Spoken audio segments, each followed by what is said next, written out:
ITV News Central, good afternoon. Our main story this lunchtime. A man has been arrested after 3 people were killed in Nottingham city centre and 3 others injured in what police have described as a horrific and tragic incident. Time now for ITV News Central for the East Midlands with Steve Clamp and Charlotte Cross on the day the infected blood inquiry published its final report. Described as the worst treatment disaster in the history of the NHS, the infected blood scandal has broken families and friendships apart, betrayed trust and destroyed lives. Today, after decades of campaigning by victims, an inquiry released its final report, laying bare the scale of the harm caused. We'll be looking at what it's uncovered and speaking to those in the East Midlands left suffering the consequences.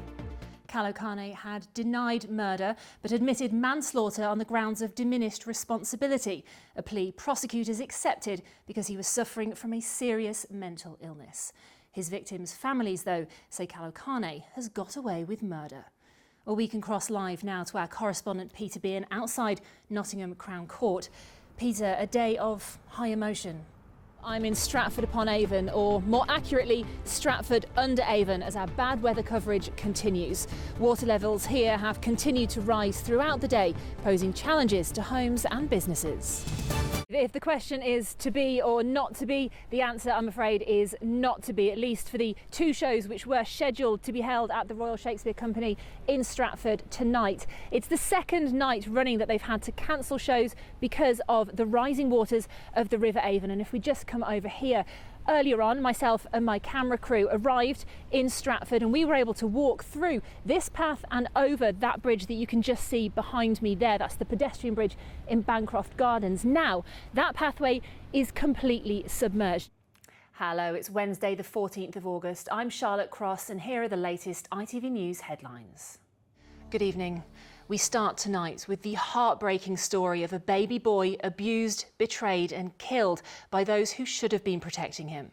10-month-old Finley Bowden died at his home in Chesterfield on Christmas Day in 2020, suffering sepsis, pneumonia and more than 130 injuries to his body.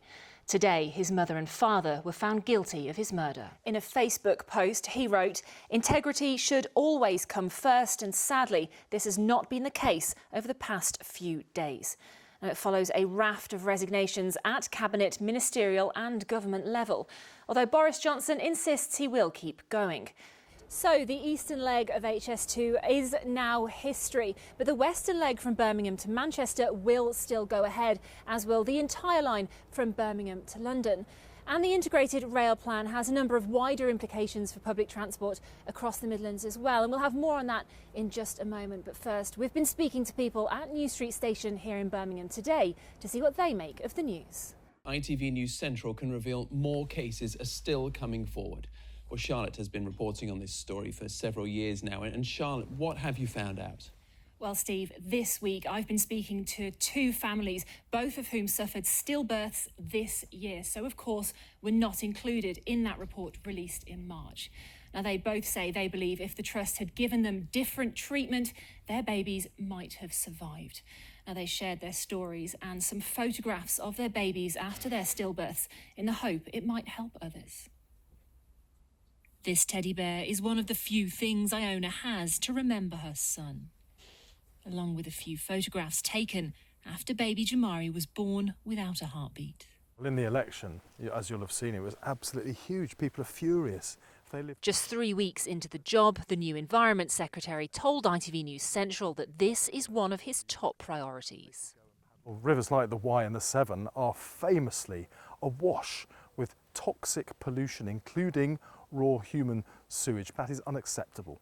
You talk about sewage and your manifesto spoke about sewage as well. You haven't mentioned agricultural pollution, which is actually a much bigger issue percentage-wise than sewage. What are you going to do to tackle that? Well, it's different in different parts of the country. Finally tonight, now we all know that some dogs are clever. Mine obviously are very, very clever. Take your word for that. They haven't graduated college, let alone with a qualification too. We'll meet 2-year-old Miley, who stole the show today at Loughborough College's graduation ceremony. There are 1.3 miles of pathways to explore, all of them lit up like, well, I was going to say like a Christmas tree, but that sounds a bit of a cliche, doesn't it? Lots of goals and assists. might give England a little attacking spark. That is fascinating stuff. But what I actually asked you, are England going to win tomorrow night? Unfortunately, that is just about all we've got time for tonight. All I will say is if you are watching the game tomorrow, I hope you enjoy it, but do watch us before it's on, because we will be here with a whole evening of celebration, hopefully. That feels like a bit of a politician's answer there. He still avoided the giving us a yes or no. You know what, as the non-expert in the room, I'm going to say yes. Yes, England are going to win tomorrow night. All positive. All positive.